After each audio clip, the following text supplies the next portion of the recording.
Hi, welcome to the Morton Brown Family Wealth Weekly Market Update. I'm Katie Brown and I have Cody Demel here with me today. Hi, Cody. Hey, how are you? Good. So, for today, a couple of things that we'd like to talk about. One, it looks like there is a chance that we might have a stimulus package come through shortly. So, we want to touch on that. And also, first of all, thank you to those who joined us for our live market update last week. We covered a lot of ground, and there are a couple of areas that we wanted to go just a little bit deeper on. So we're going to expand the conversation around PE ratios today. So to kick us off, let's talk about first the stimulus package. There have been actually articles all over the place, but one short one that grabbed our attention that just kind of highlighted some of the potential supports that may be coming our way was CNBC this morning had a few articles, and they're talking about potentially a $900 billion package coming through here shortly. Once again, we might hear about it today. This is the week of December 14th. Today, we are reporting on December 16th, so we'll see if something comes through. But Cody, what were some of the things that they talked about that $900 billion going towards? So it is ever changing. So hopefully this one is the final proposal and it does get passed today. But some of the items that stuck out, they're looking to do $600 paychecks for individuals. I'm not sure what the threshold was, if it's going to be similar to the last one, but that stood out. And then they're also going to do some support to local government. The vaccine rolls out, more PPP loans. So again, this is just the first preview we've had of it. So it'll be interesting to see what actually comes out of it. Yeah. But there's definitely some pressure to pass something soon because they need to figure out those budgets and make sure that we don't have a government shutdown, because that would just be detrimental to a lot of workers right now that may already be under stress. So hopefully we'll get some news, may even come out before this video does. So we'll be talking more about it shortly. And then our market update last week, that we had a really great turnout for that. As I mentioned, we covered a lot of ground. There's a lot of information, and some of it, we didn't spend as much time as we wanted to. So thought it might be nice to revisit, provide some definition, and give a little bit of our thoughts going forward. So Cody, I think you have a couple of great charts. Why don't we start with one of those? Yep.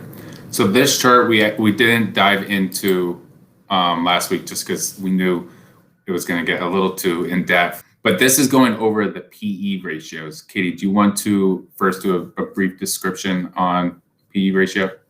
Sure. So a PE ratio, it is the price to earnings ratio. So for instance, if you have a PE ratio of a company of 30, then essentially what you're doing is the price that you're paying for it, for every dollar of earnings that the company has, you're betting that 30 times that dollar is the price that you're willing to pay for it. And so it's a multiple essentially of their earnings, and then that price related to that. Yep.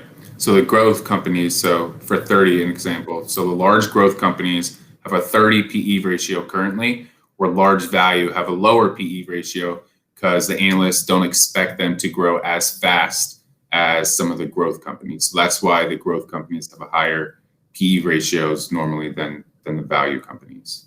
Mm-hmm.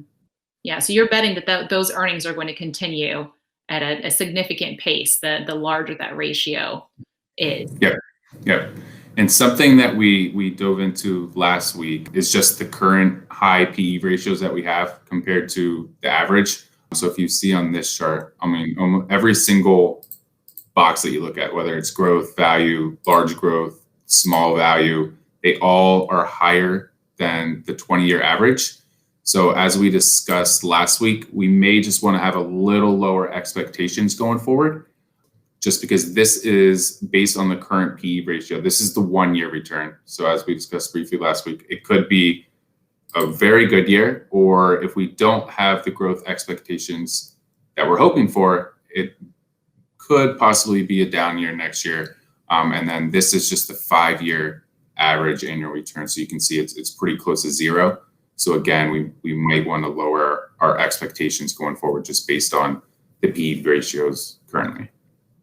Yeah, so that red arrow there is showing us where the S&P 500 as a whole. So that's the growth, that's the value, the large caps in there. That's showing us where we are sitting right now, or as of December 3rd, sitting at a PE ratio of 22. So if we're sitting at that PE ratio here of 22, we could, in any given individual year, historically, there have been returns that have been sitting way up here above 20%, or returns that are down here below 20% over a 1 year rolling period. And much of that has to do with how quickly the company grows. So if we have significant growth from this point forward and that earnings catches up to the price, we're going to see returns up here. But if the companies aren't performing as well and their earnings are lower, then we could potentially have returns down here. We just want to be cognizant of where the US stock market is sitting right now, and where the potential returns could be, either on a 1 year basis or on a rolling 5 year basis. We see that narrowing, and return expectations on a rolling 5 year basis really narrowing in that zero range, and we just need to be cognizant of that. Yeah. Yeah, I think that's really important. And then again, this is so the S&P as a whole. So obviously we have growth and value. So the growth is actually a little more over here, and the value maybe a little more on this side. So that's why we want to be diversified and make sure that we have exposure to both areas. And as we discussed briefly last week, the outperformance that we've had in value from 2000 to 2007 was great. And then obviously we've had mass outperformance and growth over the past 10 years. Yeah. So I'm just going to pull up the chart from the past 10 years here again really quickly. We've gone over this before, but it's always a nice reminder. Over the past 10 years, this orange line up here, that's the growth index, and so that's why we're seeing really high PE ratios. Part of the reason, because the price has increased so much and the earnings hasn't quite caught up yet. Whereas things like international are down here. This purple line, it's had growth over the past 10 years. But if we look at that scatter plot, the international markets are nowhere near the US markets. International is sitting back in this range of PE ratios versus the US market. And once again, it's not a guarantee of what's going to happen going forward, but diversification continues to be the name of the game, because there are definitely different periods of time where international emerging markets, we saw in the first 10 years of the decade, really outperform versus US markets. Just some things that we're paying attention to, and trying to, once again, set the right expectations going forward, because we are at very high price to earnings ratios. So, and so what are you thinking about next year then, Cody, with that kind of in mind for the US markets? What are you hearing?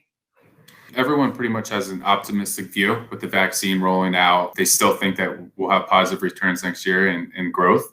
So hopefully that's the case. They are talking about the rotation that we spoke about last week, going more into value plays with the pent up demand compared to some of the growth companies that have had that vast outperformance over the past 10 years. And you can kind of see that over the past quarter, so the last 4 months, especially the last month.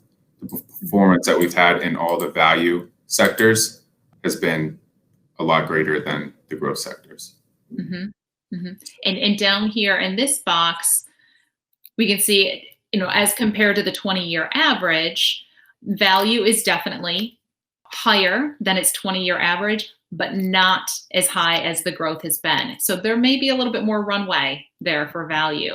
But once again, it depends on how things open up, and if companies do come out of this very strong and if their earnings catch up, then we could continue to see some growth there. But it's a little bit more of a gamble sitting where we're at on that PE chart. Yep, definitely. Yeah. So just wanted to give a little bit of education today with this market update, and we really thank you guys for joining us. I know I'm gearing up for the snow today. We're expecting the big snowstorm. It has not started yet. Cody, what's your favorite thing to do in the snow? We haven't had a big snowstorm since we've got Sailing Cooper, our 2 dogs. So probably just play with them. I'm sure they'll love it. So that's what I'm looking forward to. Nice. I'm always a big fan of sledding. But the other thing that I really love, and it's just a small little thing, I absolutely love it at night after you have a good snowfall and everything is white, and to like turn off all the lights in the house and just look outside and see like that glow from the snow. Yeah. I love that. I think that's beautiful. All right. Well, we hope everyone stays safe and stays warm, and we will look forward to catching up with you again next week. Take care, and we'll see you soon. Bye.